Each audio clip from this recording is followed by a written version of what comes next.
kembali di sini dengan Pak Guru. Minggu lalu kita tentang kebugaran jasmani, manfaatnya, unsur-unsurnya, ya ada berbagai macam, kekuatan, kecepatan, flexibility, dan juga yang lain-lainnya. Nah, sekarang kita membahas tentang intensitas latihannya, yaitu intensitas, volume, dan juga frekuensinya.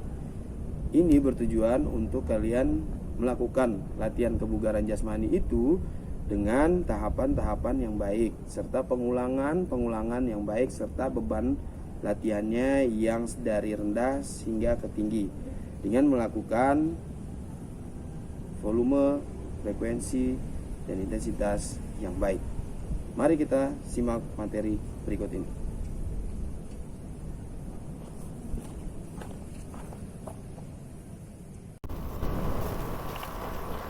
Oke, baik anak-anak, kita masuk ke bagian materi kebugaran jasmani pertemuan yang kedua. Intensitas latihan kebugaran. Melatih kebugaran tubuh dengan intensitas yang baik akan membuat kita semakin semangat dan tidak mudah lelah. Kompetensi inti, kompetensi dasar, dan tujuan pembelajaran. Kompetensi inti 3A di sini memahami pengetahuan faktual, konseptual, dan prosedural berdasarkan rasa ingin tahunya tentang ilmu pengetahuan, teknologi, seni, budaya terkait fenomena dan kejadian tanpa mata. Kompetensi inti yang keempat, mencoba mengolah dan menyaji dalam ranah konkret, ternyata menggunakan, mengurai, merangkai, memodifikasi, dan membuat.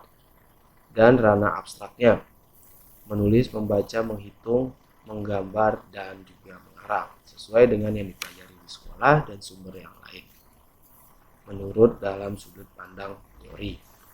Kompetensi dasarnya memahami konsep latihan peningkatan derajat kebugaran jasmani yang terkait dengan keterampilan, yaitu kecepatan, kelincahan, keseimbangan, dan koordinasi, serta pengukuran hasilnya.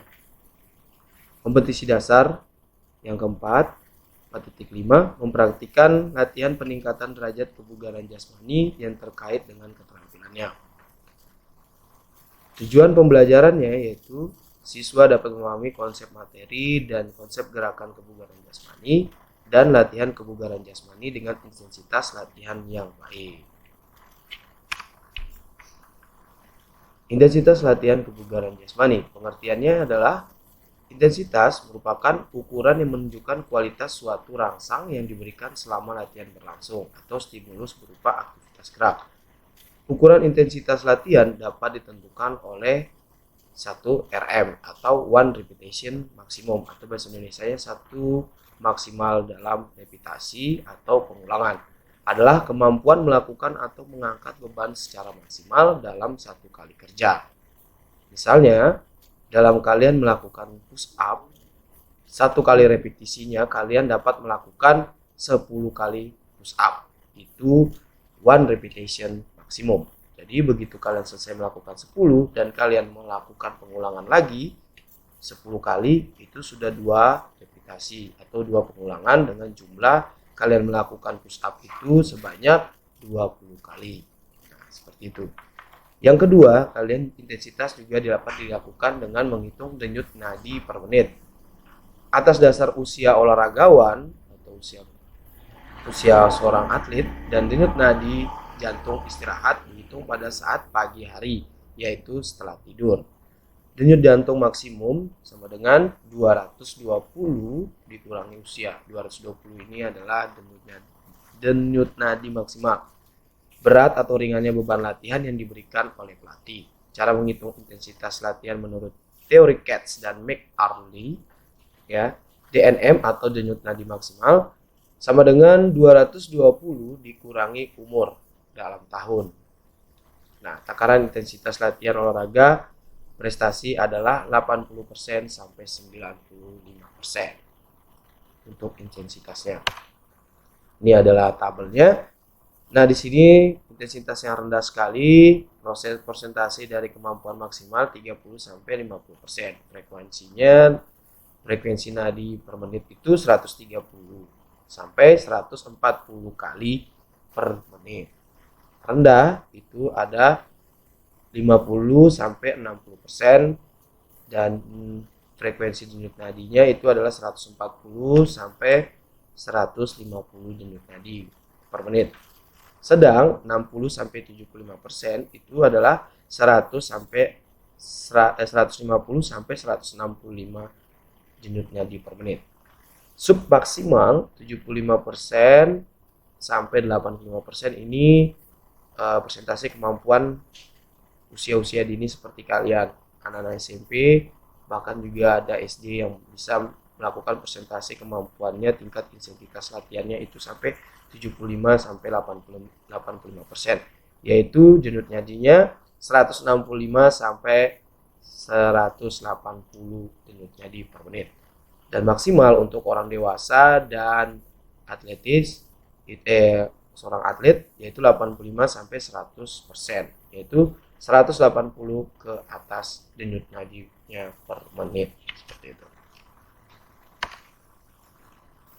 Nah, di sini lagi kita bahas tentang volume latihan. Volume latihan adalah ukuran yang menunjukkan jumlah atau kuantitas derajat besarnya suatu rangsang yang dapat ditujukan dengan jumlah repetisi, seri atau set, dan jarak yang ditempuh.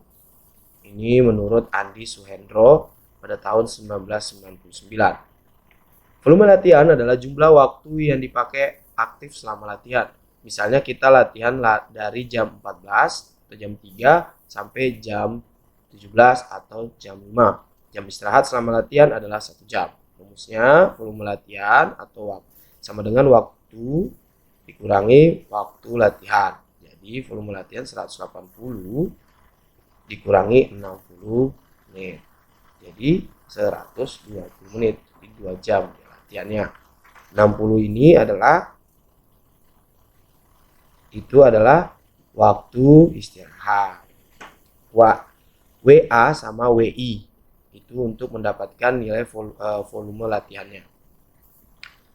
Volume latihan dapat ditentukan melalui jumlah bobot beban tiap butir atau item latihan, jumlah repetisi per sesi, jumlah set atau sesi, dan jumlah pembebanan per sesi. Jadi jumlah bobot latihan misalnya dalam kalian melakukan nge-gym, yaitu untuk bebannya satu set ini kalian melakukan beban dengan beratnya 2 kg.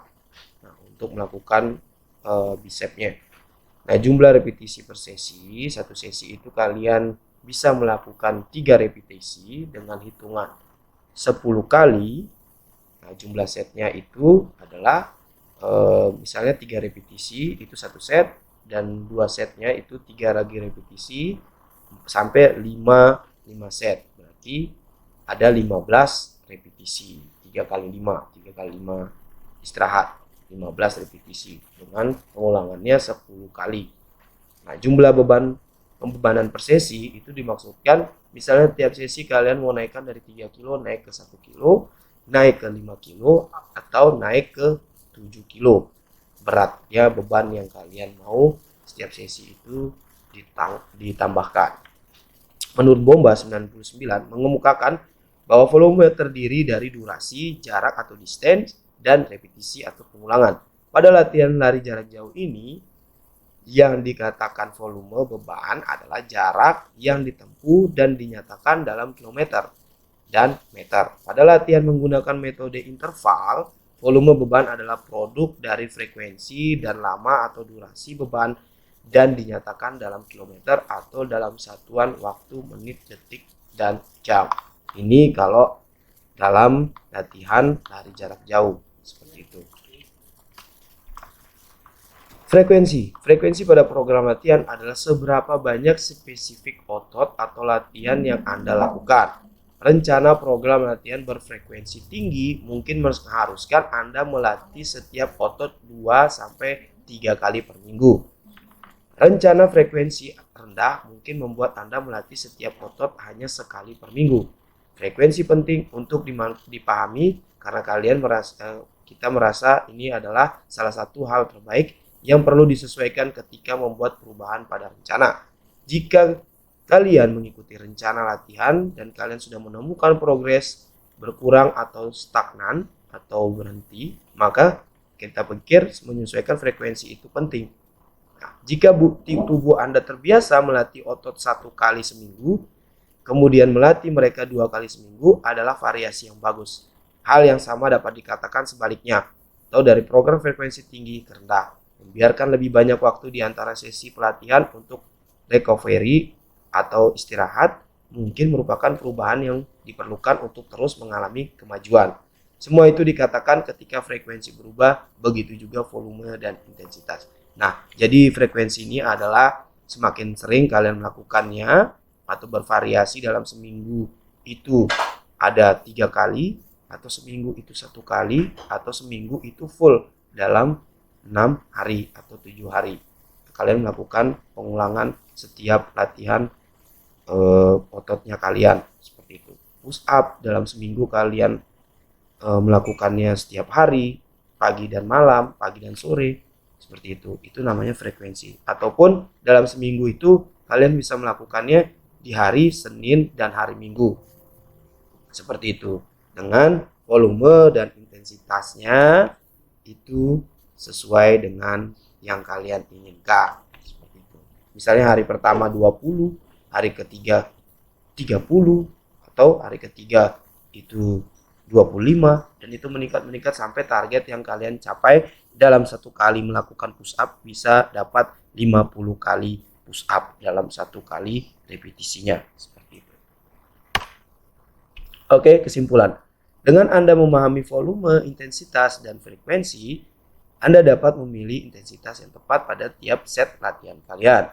Kalian juga dapat membuat progres besar tanpa memahami ketiga hal ini. Akan tetapi, Anda akan membuat progres yang lebih baik lagi dan memiliki kemampuan untuk membuat rencana latihan yang lebih baik untuk Anda sendiri di masa depan.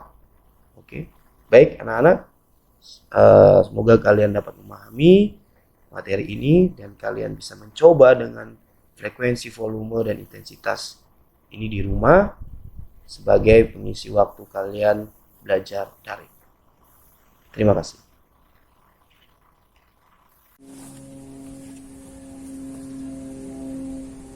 Oke, anak-anak, kalian sudah menyimak video ini. Baik, Pak Guru harap kalian dapat melakukannya dengan baik juga sesuai dengan intensitas, volume, dan juga frekuensi latihan.